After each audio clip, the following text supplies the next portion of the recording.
నమస్తే, welcome to Telugu. నేను గోపికృష్ణ. గత కొన్ని నెలలుగా ఆంధ్రప్రదేశ్, తెలంగాణ రెండు రాష్ట్రాలకు సంబంధించి చాణక్య స్ట్రాటజీస్ సంస్థ చేస్తున్నటువంటి సర్వేలు, అలాగే ఆ స్ట్రాటజీస్ పొలిటికల్ లీడర్స్ ఎవరైతే ఉంటారో వాళ్ళకి స్ట్రాటజీస్ ఇస్తూ నడిపిస్తున్నటువంటి చాణక్య సంస్థ అధినేత ముఖేష్ గారు మనతో ఉన్నారు. ముఖేష్ గారిని ఆహ్వానిద్దాం. ముఖేష్ గారు స్వాగతం. ముఖేష్ గారి ద్వారా మనం చాలా సర్వేస్ని ప్రజలకు తీసుకెళ్ళగలిగాం. ప్రజల నుంచి మంచి స్పందన వచ్చింది. ఆంధ్రప్రదేశ్లో ప్రత్యేకంగా తెలంగాణలో జరుగుతున్నటువంటి ఉప ఎన్నికలకు సంబంధించి అనేక సర్వేలను మనం ప్రజల్లోకి తీసుకెళ్ళగలిగాం.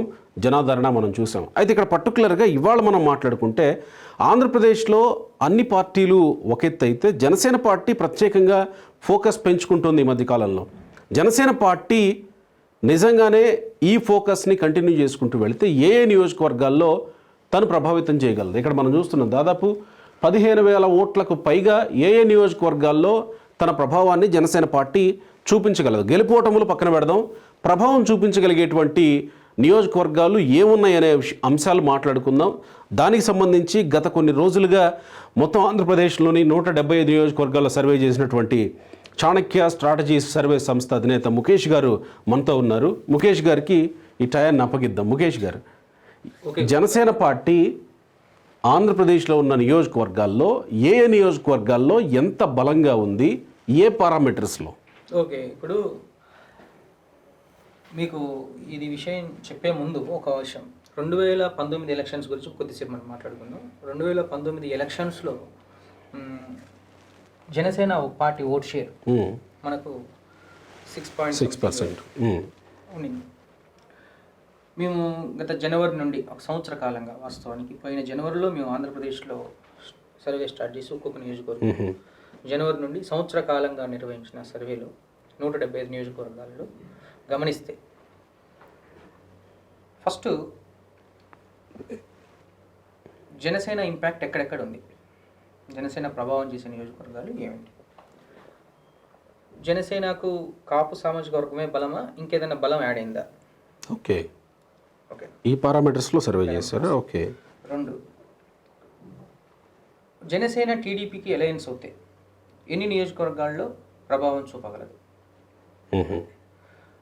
జనసేన టీడీపీ అలయన్స్ అవ్వకుండా ఎవరికి వారు ఇండివిజువల్గా పోటీ చేస్తే మళ్ళీ ఎన్ని నియోజకవర్గాల్లో జనసేన సింగిల్గా గెలవగలదు?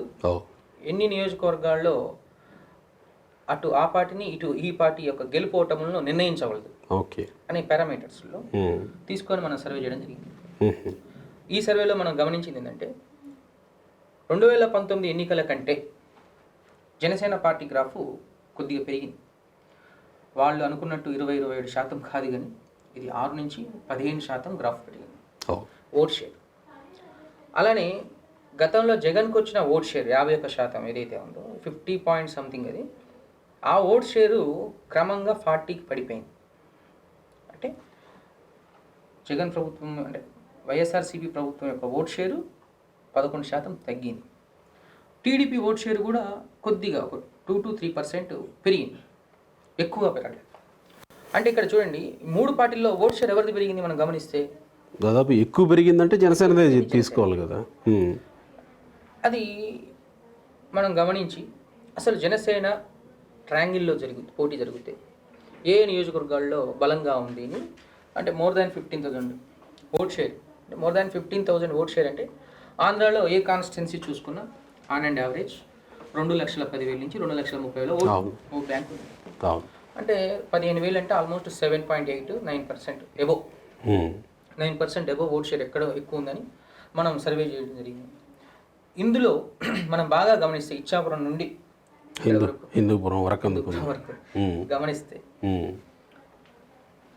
చూడండి, భీమిలి కావచ్చు, పెందుర్తి, అనకాపల్లి, ఎలమంచిలి, పాయకరావుపేట, పిఠాపురం, ఇవన్నీ ఉమ్మడి విశాఖకు సంబంధించిన అంటే మొత్తం ఉత్తరాంధ్ర ఇవి. Okay. Visakhapatnam, Gajuwaka, Kakinada rural, Visakhapatnam north, okay, Kakinada city, Ramachandrapuram, Mandapeta, Amalapuram, Rajanagaram, Rajahmundry rural city, Razole, Achanta, Palakollu, Tanuku, Nidadavolu, Bhimavaram, Pedana, Machilipatnam, Avanigadda, Tenali, గుంటూరుకు వస్తాయి, Guntur east west, Vijayawada central, west and Narsapuram Tadepalligudem. Narsapuram Tadepalligudem ఈ నియోజకవర్గాలు ఈ 35 కాన్స్టిట్యూన్సీ. ఇక్కడ చూడు రాయలసీమలో తిరుపతి, మదనపల్లి 37 మొత్తం 35. Okay. And at the same time ఇంకొక బిలో 8% రాయలసీమలో చూస్తే అనంతపురం కావచ్చు, మైదుగురు కావచ్చు, కమలాపురం కావచ్చు, ఓకేనా, తిరుపతి కావచ్చు. ఇక్కడ బిలో 7% ఇంపాక్ట్ చేసే నియోజకవర్గాలు కొన్ని ఉన్నాయి. అంటే ఈ 35 major impact. Okay. Above 15,000 vote. Below 15,000 17 constituencies ఉన్నాయి. ఓకే. 35 ప్లస్ 17 మొత్తం 52 కాన్స్టిట్యున్సీస్లో జనసేన ప్రభావం ఉండదు. ఓకే. ఎక్కువ ప్రభావం ఉన్నది 35 కాన్స్టిట్యున్సీస్ ఇక్కడ క్లియర్గా మనకు కనబడుతుంది. ఒకవేళ అందరూ ఊహించినట్టు ఆంధ్రప్రదేశ్లో ఇప్పుడు వస్తున్న వాదనలకు తెరలేపుతూ జనసేన టీడీపీ 2 అలయన్స్ అవుతాయి. Except Nellore and Rayalaseema. నెల్లూరు రాయలసీమ వదిలేసి 113 అలయన్స్లో గెలుచుకునే. నెల్లూరు రాయలసీమ అంటే 4 జిల్లాలను వదిలేయాలా? రాయలసీమ ప్లస్ నెల్లూరు. ఓకే. రాయలసీమ అంటే తూర్పు రాయలసీమ అనుకుంటాం. నెల్లూరుని కూడా దాంట్లో కలిపేద్దాం, తూర్పు రాయలసీమ అని అంటాను. ఓకే. ఇవి వదిలేసుకొని ఈ 113 సీట్లలో 110 సీట్లు గెలుచుకునే అవకాశం అలయన్స్ అవుతే ఉంది. అలయన్స్ అయితే ఒకవేళ అలయన్స్ కాలేదనుకోండి, ఈ 35 సీట్స్ ఏవైతే ఉన్నాయో మేజర్ ఓట్ షేర్ 35 సీట్స్లో ఓడిపోయే ప్రమాదం కూడా ఉంది జనసేన పార్టీ. ఇప్పుడు ఈ 35 నియోజకవర్గాల్లో ఏం చెప్తున్నాను, జనసేన ఓట్ బ్యాంకు ఎక్కువగా ఉంది, ప్రభావితం చూపించగలిగే ఎక్కువగా ఉంది. అలా అని గెలిచే ప్రభావితం లేదని చెప్తున్నాను. ఇప్పుడు గెలిస్తే అని స్పష్టంగా మనం చెప్పట్లేదు. కరెక్టే ఇంద్ర. ఇక్కడ అందరూ ఎక్స్పెక్ట్ చేసేది ఏంటంటే, అందరూ ఎదురు చూసేది ఏంటంటే, ఓకే ఒకవేళ అలయన్స్ అయితే ఇన్ని గెలుస్తారని చెప్తున్నారు, ఒకవేళ అలయన్స్ కాకపోతే జనసేన ఇన్ని గెలుస్తుంది. ఇప్పుడు మన సబ్జెక్ట్ జనసేన కాబట్టి టీడీపీ గురించి పక్కన పెడదాం. జనసేన ఇన్ని గెలుస్తుంది అలయన్స్ కాకపోతే. 3 నుంచి 5 నియోజకవర్గాలు స్పష్టంగా మనకు కనపడుతున్నాయి, ఎక్కువ ఓట్ షేర్ ఉన్నది. అది ఎక్కడెక్కడ ఉందంటే నర్సాపురం, తాడేపల్లిగూడెం, పిఠాపురం, రాజోలు.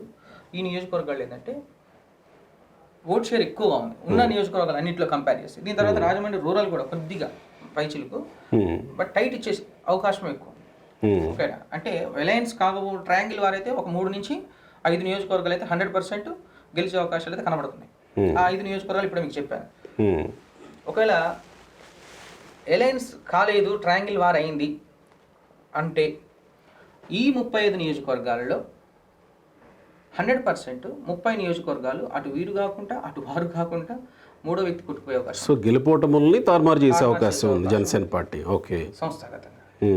సో ప్రస్తుతం ఉన్న పరిస్థితుల్లో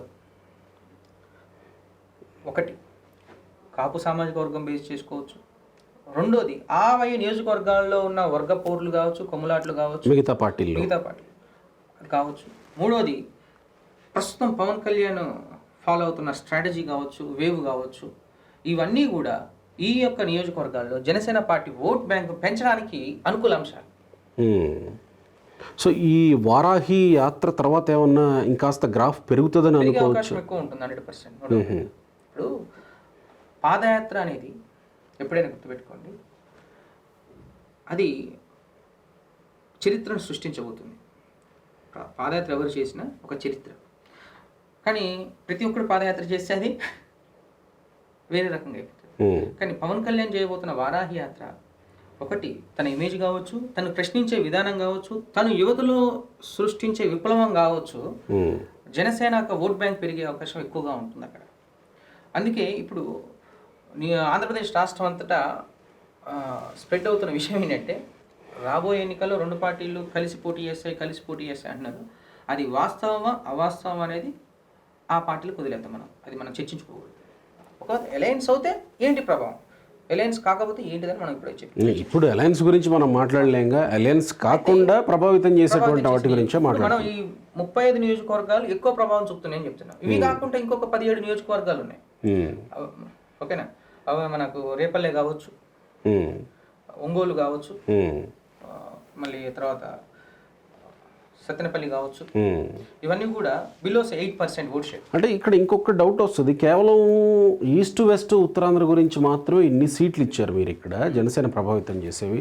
రాయలసీమకు వచ్చేసరికి ఒక్క దీన్ని కూడా మీరు ప్రభావితం చూపించగలిగే వాటిలో చూపించలేదని అంటే ఎట్లా అర్థం చేసుకోవాలి? అంటే ఇక్కడ ఎక్కువ ఓట్ షేర్ ఎక్కువ ఉంది అంటే మదనపల్లి తిరుపతిలో ఓట్ షేర్ ఎక్కువ ఉంది. ఓకే, అంటే ఇప్పుడు ఇందాక నుంచి మీకు చెప్తుంది అదే, మోర్ దాన్ 8%, 15,000 అంటే మోర్ దాన్ 8% ఓటింగ్.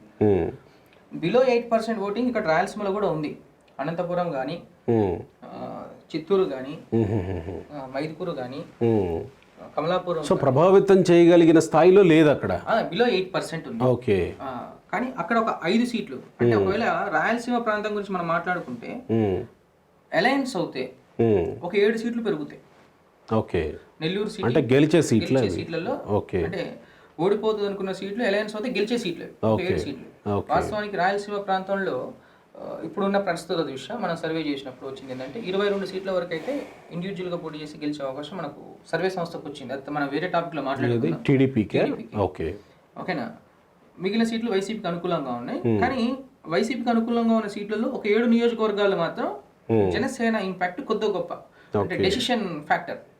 ఆ డెసిషన్ ఫ్యాక్టర్ నియోజకవర్గాలు ఎన్ని 7, ఆ 7 వీటికి యాడ్ అవుతే ఏమవుతుందంటే ఒక 25 సీట్లు రాయలసీమలో గెలుచుకొని అంటే అలయన్స్ అవుతాయి. ఇక్కడ 110 ప్లస్ 25 సీట్లు ఏమైతే 135 సీట్లతోటి బయటపడే అవకాశం ఉంది అలయన్స్ తోటి. ఓకే, సో గవర్నమెంట్ ఫామ్ చేసే అవకాశం ఉంది టీడీపీ జనసేన ఒకవేళ అలయన్స్ అయితే. ఓకే, ఫామ్ చేస్తుందని మనం స్పష్టంగా చెప్పకూడదు, ఎందుకంటే అవకాశం ఉంది అని అంటున్నాను సార్ నేను కూడా. ఓకే, ఇప్పుడు 135 సీట్లతో బయటపడే అవకాశం ఉంది. ఒకవేళ అలయన్స్ కాలేదనుకోండి, ఇప్పుడు చూడండి మనం మాట్లాడుకున్న 35 సీట్లు ఇక్కడ వీళ్ళు decision makers, decision factors exactly క్లియర్గా 35 సీట్లు కొట్టుకుపోతే ఆటోమేటిక్గా ఆ 35 జగన్కి యాడ్ అవుతాయి, వైఎస్ఆర్సీపీకి యాడ్ అవుతుంటాయి కదా. యాడ్ అయినప్పుడు ఆటోమేటిక్గా మళ్ళీ వాళ్ళు గవర్నమెంట్ ఫామ్ చేసే అవకాశం క్లియర్గా కనపడుతుంది. ఓకే, సో ప్రభావితం చేసే అంశాలు జనసేన ఏవేవి అని అంటే కనుక వీటన్నిటిని చెప్పుకోవచ్చు అనమాట. ప్రభావితం చేసే నియోజకవర్గాలని చెప్పుకోవచ్చు. సారీ, అంశాలు నియోజకవర్గాలు. ఓకే, అంశాలు అంటే ఇందాక మాట్లాడుకున్నాం. సంస్థాగతంగా జనసేన పోయే విధానం ఏదైతే ఉందో ప్రజల్లో చైతన్యం కలిగించేలా చేసింది. ప్రత్యామ్నాయం గురించి ఆలోచించేలా చేయగలిగింది. కాకినాడ సిటీ కావచ్చు, రూరల్ కావచ్చు, మనం గత కొంతకాలంగా అక్కడ ఉన్న నాయకుల ప్రత్యర్థి పార్టీ నాయకుల కొట్లాట్లు కుమ్ములాట్లు మనం అబ్జర్వ్ చేసుకోవచ్చు. ఇప్పుడు మనం రామచంద్రాపురం అనుకోండి, గెలిపించిన నాయకుడు పార్టీ మారినప్పుడు ఆటోమేటిక్గా ప్రజలు ఏం చేస్తారు, ప్రత్యామ్నాయం ఎదురు చూసుకుంటూ ఉంటారు. అదేవిధంగా రాజమండ్రి రూరల్ కావచ్చు మనం అబ్జర్వ్ చేసుకుంటే గతంలో ఫుల్ టైట్ ఇచ్చాడు అభ్యర్థి. అంటే అటువంటి నియోజకవర్గాలు 35 ఉన్నాయి. ఈ 35 నియోజకవర్గాల్లో టీడీపీ పార్టీ కావచ్చు, వైఎస్ఆర్సీపీ పార్టీ కావచ్చు బలంగా పోటీ చేస్తే తప్ప, బలంగా ప్రయత్నిస్తే తప్ప గెలిచే అవకాశం లేదు. Okay, right sir, thank you very much.